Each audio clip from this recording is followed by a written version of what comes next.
Welcome to the Media Navigators podcast, brought to you by the World Media Group. My name is Belinda Barker and I'm the Chief Executive.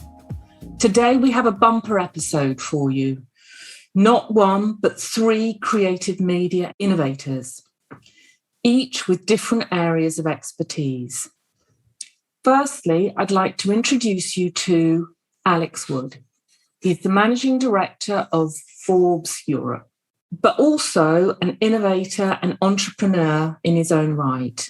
Starting his own business, he's also a visiting lecturer and ex-editor of Forbes. Welcome, Alex. Thanks, Belinda. It's great to be back. Secondly, or not secondly at all, I shouldn't say that. I'd like to introduce you to Damian Douglas, who's Managing Director of Time EMEA and currently the President of the World Media Group. Welcome, Damian. Thanks, Belinda. Nice to be here with Alex and Raquel. And thirdly, and most importantly, we have Raquel Bubar. Now, Raquel is the Managing Director of T-Brand Studios International at the New York Times, who has been both a winner and a judge for the World Media Awards, but in different years. Welcome, Raquel. Thank you. It's great to be here. Great to see everyone. Media creativity is a massive topic, but we want to approach the topic grounded by consumer behaviour and not just the latest whiz-bang gizmo. We should caveat that by saying that when we are talking about consumer behaviour, we are specifically talking about the consumers of great journalism brands. They are educated, influential, and above all, interested in the wider world. So I'd like to start this podcast off with a question to Alex, who was previously editor of Forbes. And I'm hoping that he'll be able to give us some insight into how our consumers have changed their behaviour, or not, as the case may be, during the pandemic period and any trends you see coming out of that.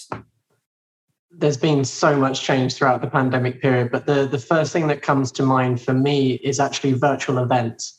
Now, all of us out there have been experiencing virtual events. They've become second nature. But I think the most surprising thing for me and for us at Forbes as well has been actually the realization that it opens the door to more people. Obviously, at Forbes, we have a lot of events that are very exclusive, very small audiences, whether it's under 30 or the Power Women Summit.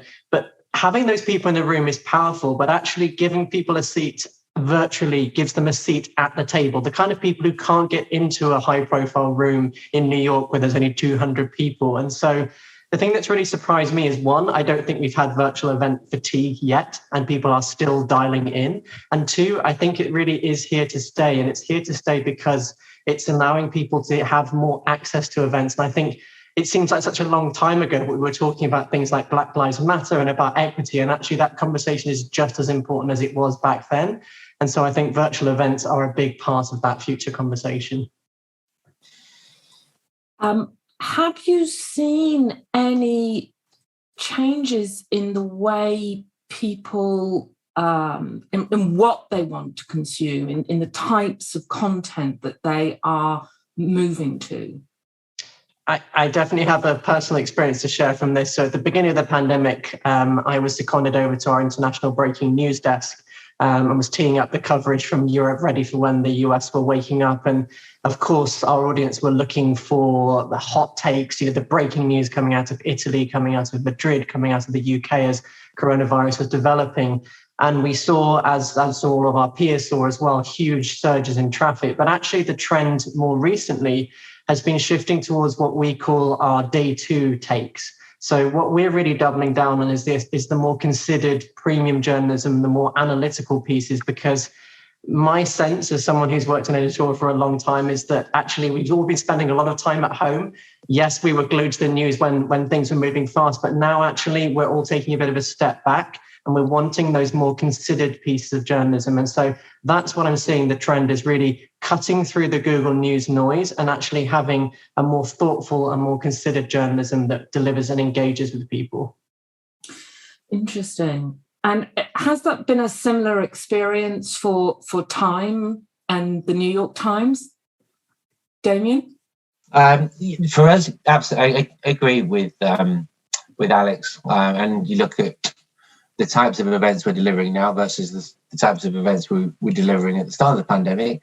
There's been huge evolution in that space as well. When you think about utility, and I think that's the other thing to bring into this, events tend to be on demand, and if you're not in the room, you miss it. Our ability to now dial back in, segment our events content, and distribute a conversation offers an entirely different dynamic. And when we look at numbers engaging in the live environment versus numbers engaging in an on-demand environment, this is something that events can't or couldn't deliver when they were pure play in person. So gives us a ton of flexibility, allows us to dial into video, which we see huge growth across as well. So yeah, notionally, absolutely agree with Alex.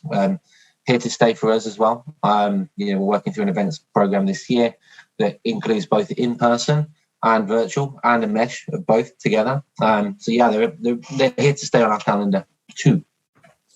And Raquel, Alex was talking about the being more analytical and the importance of premium content. Does that resonate with the New York Times? Oh, absolutely. So we are thinking more and more about how data and content work together. One kind of informs the other. We're thinking a lot about interaction and engagement. Measurement is really key, especially when it comes to understanding what people want to learn about, what they want to read right now. I think that informs both the newsroom and the advertising side, and what we do want to bring to brands, what stories we want to be telling for brands. So yeah, data plays a huge role in the storytelling piece. Great. And Alex, with the exception of virtual events, have there been any other new ways that you have been connecting with your consumers in recent years? In one word, I think newsletters have been absolutely huge. It's interesting, again, for me personally, my own business many years ago was very much centered around a newsletter. And it seems like newsletters are the perennial trend that just keep coming back around in media. And they're just such an important way, an important channel to engage with readers. And one word that we're using internally a lot at the moment is primary engagement, and having that real close, tight relationship with our readers. And so newsletters, particularly for a business like Forbes, which is such a broad church. At the one end, you've got under 30s, we've got our 50 over 50 list, you've got CMOs, CFOs, CIOs. We have so many different disparate business communities that really our newsletter strategy has been a core way to be able to have a stronger, deeper relationship with those people.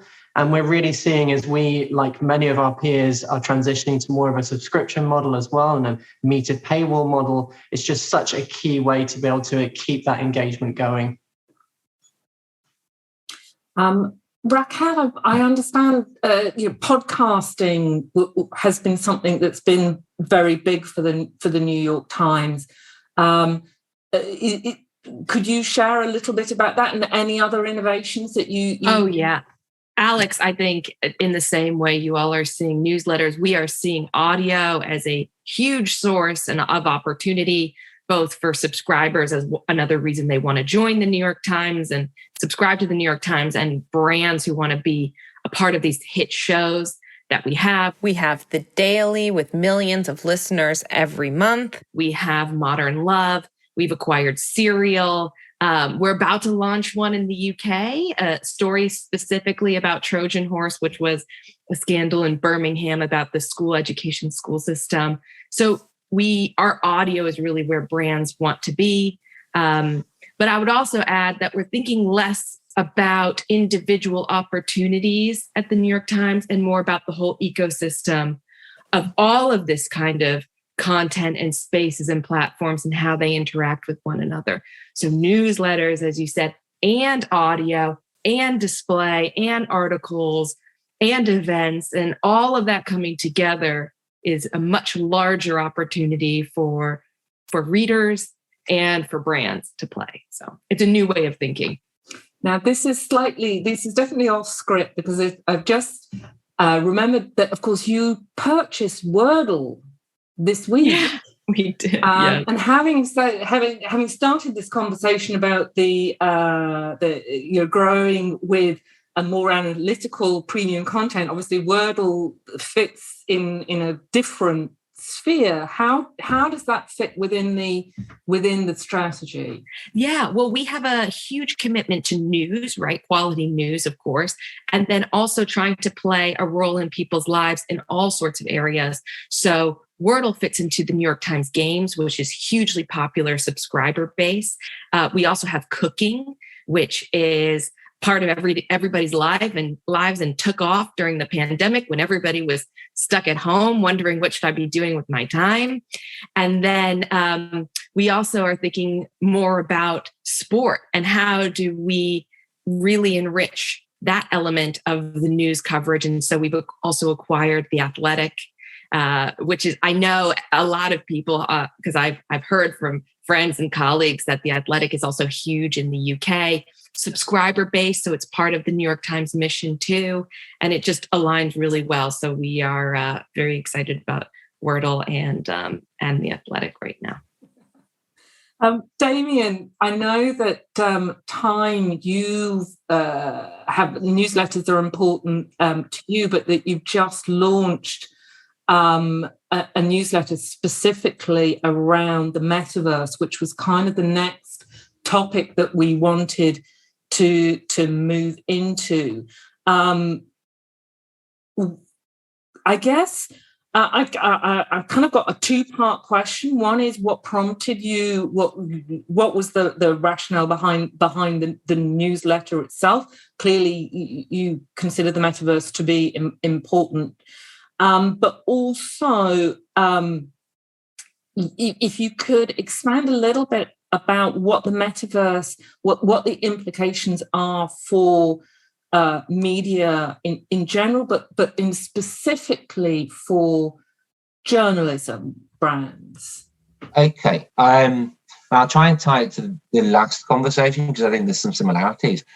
We're moving from push into participation, if you like. And I think what audio does and what newsletters do, or briefings as we call them, do is they're highly engaged, they're opt-in. So people want to come to them because they see them as high value.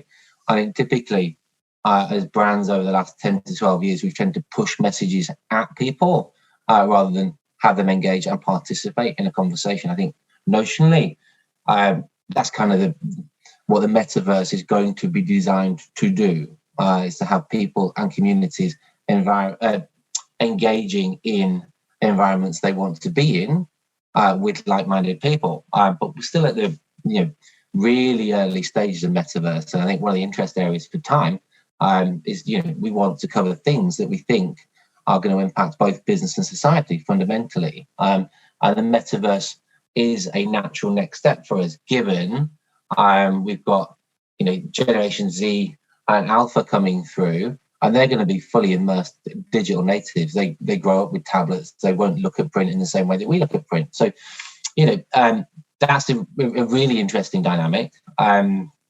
The advertising piece, and I think advertising is too narrow. I think we kind of need to move away from advertising and think about media, and think about communications, and think about participation. But it is going to be incredibly exciting. There's over $5 billion invested from a VC perspective into this market last year. So that's a huge signal. The second signal is, I looked at some Bloomberg intelligence research, and they forecast this market to be worth over $800 billion, by 2024. So those are massive, massive signals. You look at Microsoft's recent acquisition at $69 billion. People are gearing up for what is likely to be a very virtual 3D future that lives alongside what we would term our real world scenarios. And we maybe not see it because, we're generationally slightly older, but younger generations aren't going to disseminate in the same way between what is the real world and what is the virtual world. They're as conscious about how they show up in a virtual world about as they are in a real world. So that opens up a massive, massive, massive playground. And I think what we've seen, certainly over the last 24 months, is brands playing in that area because Web3 should deliver the same type of consumer economy in the metaverse as we get in the real world. You should be able to take your $5,000 Gucci handbag, which no doubt we've all read about, from environment to environment. It stays with you. You can wear it. And that's what kind of tokenization should allow us to do. But it's all been driven by Web3. And if you think Web2 has allowed us to access information on social experiences, Web3 should pull together people, places, and things freely in an unwalled garden, when I think if we look at Web2, it's quite distinct walled gardens owned by huge tech conglomerates. The big challenge here is around creating a level of collaboration where everybody plays to create together and do it in a fair digital economy, because we're going to need AR, VR, cloud, blockchain, digital currency to enable it. And that's what feels like the biggest challenge to me. But I think it's going to open up creativity in a very different way. But don't think billboards, think experiences. And then think about sectors like entertainment, education, sports, that have previously required lots of people to come together in the same geographical spaces. And now we're not bound by geography. You can have artists communicating to tens of millions globally to drive some value back towards artists and creators, when previously it's been driven away from artists and creators because traditionally they get royalties by selling records and CDs or paintings. And I think tokenization changes things by NFTs. And I think we've seen that NFT space kind of take off significantly in the last 12 months. But I know the guys will have maybe have slightly different opinions, but keen to hear what their opinions are. Well, I'd like to bring Alex in now to talk about, if you read the trade press at the moment, literally everything is about the metaverse. You get the impression that if you're not spending your 100% of your time out there in the metaverse, then you're an idiot and you're behind the times. So I'd like to get a sense of, how does it fit within the real world? The real world is still existing out there. How important is this? How much of our time should we be worrying about this as marketeers? So I have a lot of feelings about the metaverse, wearing a few different hats here. So as I mentioned previously, I have an editorial background in tech journalism, and anyone that works in tech journalism follows the hype cycle with great interest. And I just have this deep sense of deja vu. This reminds me so much of the times when we were looking at VR and AR and Second Life years and years ago. And, you couldn't go a day without someone saying the future of journalism is VR, or the future of journalism is augmented reality, and so on and so forth. And of course, I would be foolish to say that it's not going to become a thing and there will be elements of it that will become every day. I just can't help but feeling that this is actually, we've created this term that no one ever wanted. No one asked for this term, and I think it's a catch-all term to try to kind of bucket together a lot of technologies that really have not come of age. No matter how hard you try to make VR a thing, it's awkward, clunky, geeky, nerdy, and no one likes anyone watching someone with a headset on. It's just strange, and it's just not very human. And I think if I'm going to be really honest, and this is me wearing my academic hat as a lecturer as well, because I talk to my students a lot about this, about being careful and being mindful when introducing new technology, because I love innovation, but we've got to be careful. I really do feel that in the time that we've been living in, where we've all been quite disconnected, what we really should be looking for is authentic connections.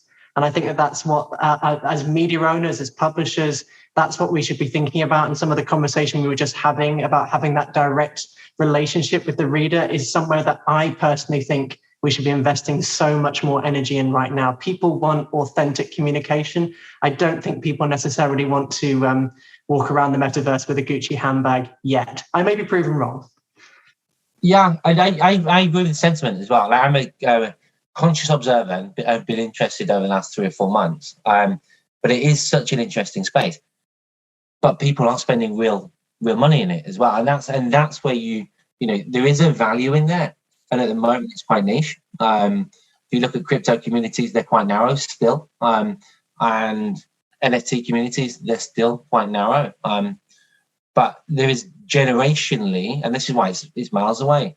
At the moment, people are predicting 5-10 years, but that's born out of collaboration. Generationally, people are going to get more familiar with these environments as the environments hopefully advance. At the moment, what we've got gaming companies which have got 20 years ahead on everybody else, because this is all gaming theory. And when that comes into what we would term kind of real world with real sector analysis, there's going to need levels of regulation. There is no governance. So people are going to want to govern and regulate, and that will build time into a development plan, without doubt. Okay, slightly off topic here, but for me as a consumer, my worry is the polarity that any content that is provided to you purely by AI, which is what we experienced or we are experiencing with social media, that is going to be enhanced within the metaverse. Perhaps I'm misunderstanding how it all works. Could there be an impact? Are there implications for authentic journalism if and when the metaverse becomes more substantive than it is at the moment? I don't know who best to ask about this. Raquel, I would just say that there's always going to be place for quality and trustworthy news and outlets. I think we saw that in the elections of 2016 and again in 2020. We're seeing a resurgence of fake news, even today. All of that brings forth the need for really important quality journalism that people can trust. So I think there may be a hybrid world in which people are going online and they are reading something for fun, but then at the same time, they need to know, is this source something that I can trust at the end of the day? So I don't think that it's going to replace that need. And I do think people of all ages and all generations want to know the facts, and they want to know the sources that the information comes from. Yeah. And I know Alex will definitely have an opinion on this. We're custodian, aren't we, of truth and integrity and facts, which is why we're very important. So we, in a sense, can bring a level of governance, if you like, by keeping people honest. I read a piece yesterday, I can't remember where it's from, so I'm not going to quote it back. And it was about big tech investing a lot of money into this space, and everybody kind of going, no, that's not what we want, because over the last 10 to 12 years, it's been proven to be not as truthful an environment that drives polarity, as you said. So I think we're not in a position to watch big tech take over this space in the way they have taken over Web 2. And I think it's the consumer that should own the journey. But I think, Alex will definitely have an opinion. Yeah, I couldn't agree more. And I think I love what you were saying about that idea that people coming back to truth and trust. And that's what we saw during the pandemic. And I think as media owners, we really need to reinforce that message that we are the space of trust and truth. And really just this deja vu feeling for me, it reminds me back around sort of 2013, 2014, when blockchain Bitcoin was kind of really in its ascendance. And I remember a story I wrote back then about the number of AIM-listed companies that had added the word blockchain to their name just to see the share price going up. And I feel that that's what's happening with metaverse as well. And so to be really clear that my issue with the metaverse is more that you can't define it.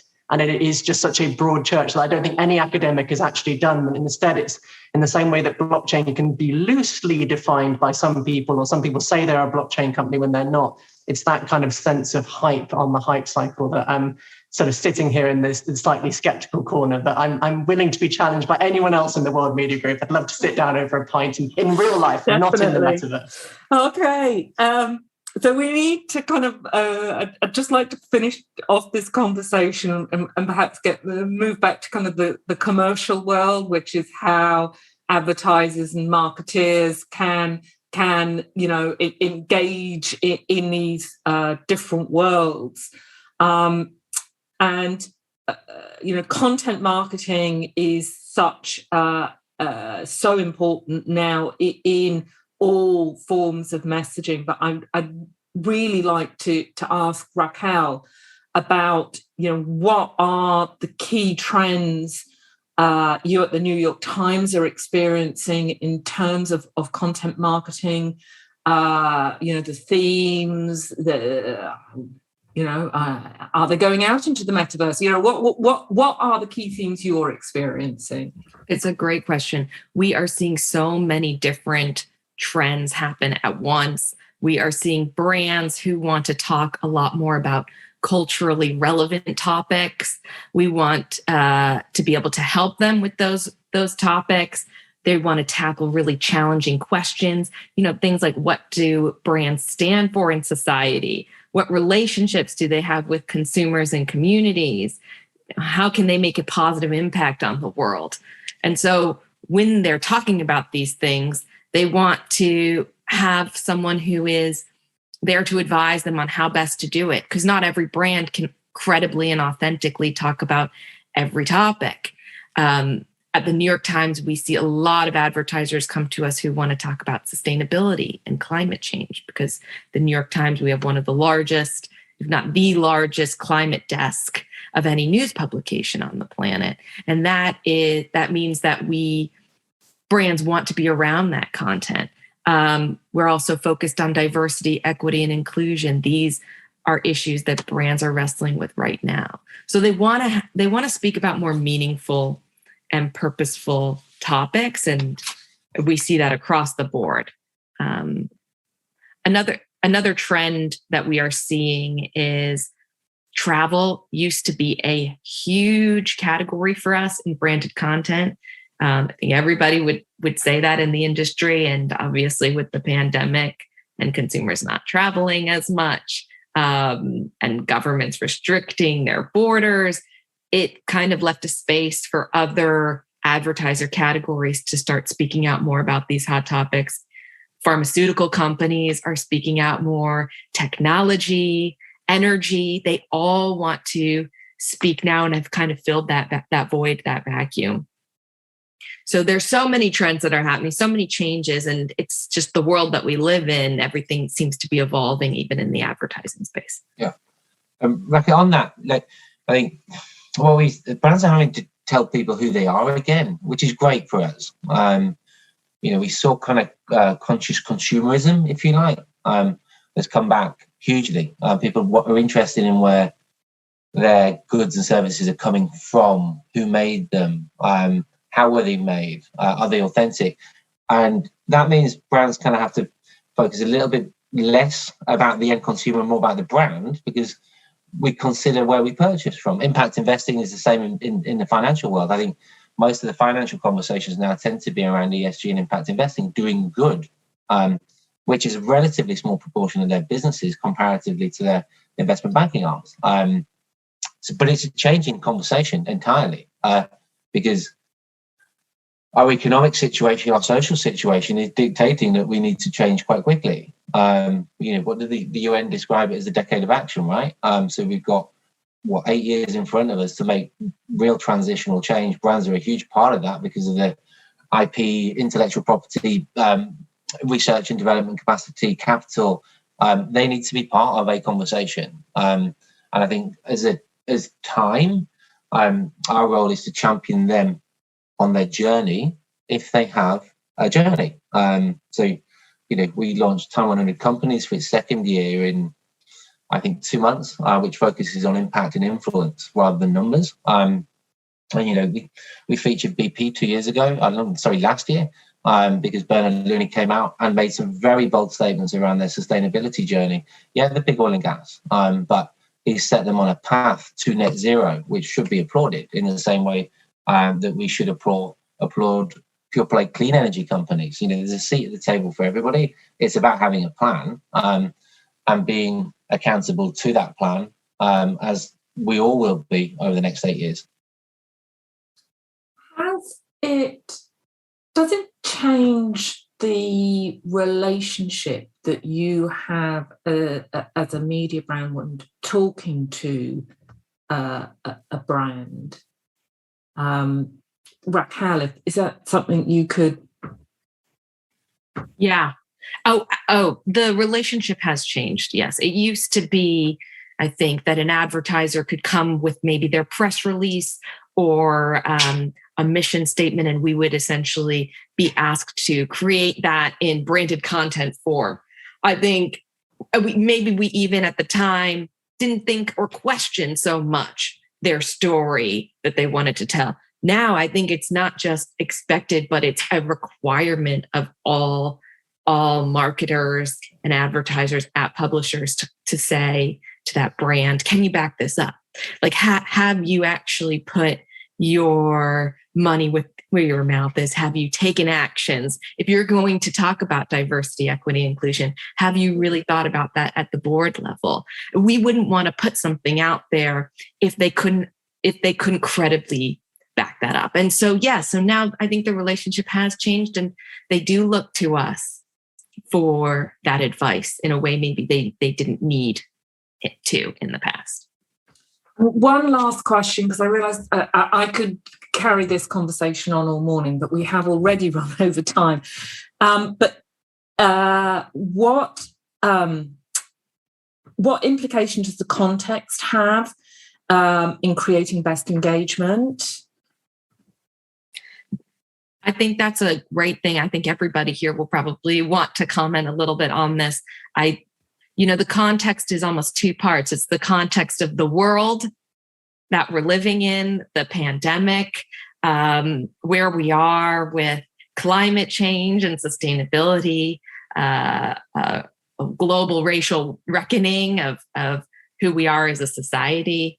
So there's that context that brands have to speak in. And then there's the context of where they physically advertise and physically live.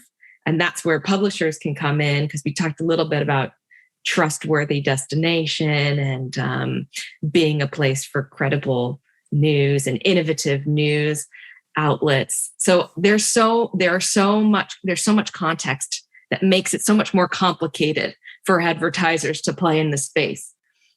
Now more than ever, I think. That's really interesting. I'm sorry I don't have time to bring both Damian and Alex in on this, because I know I'm sitting there watching them. They desperately want to join in. We have got to finish this now, but I would just like to say, the World Media Group, it is all about celebrating amazing content. And if you haven't come across the World Media Awards before, then please do go to our website, because the awards are open now. We have 10 very distinct categories. And we have a new one this year for rising stars in content marketing. One element that you have to consider is that your campaign must have targeted a minimum of 3 countries. There really aren't any other rules beyond that. So do please go to the website and download the forms. And we look forward to seeing your brilliant work. And the deadline is May, so you've still got plenty of time to enter them. And with that, I would like to thank my amazing guests this morning. So thank you very much to Damian for joining us. Mm-hmm. Pleasure. And Raquel, thank you. Brilliant to see you. Thank you and for having us. Alex, thank you as well. Thank And you. I hope that you will join us again soon for our next podcast. And if we're really lucky, maybe I can persuade one of these great guests to join us again next time. But thank you very much for joining us. The World Media Group is an alliance of the world's leading international media organizations that connects brands with highly engaged, influential audiences in the context of trusted and renowned journalism. For further information, please go to our website, world-media-group.com.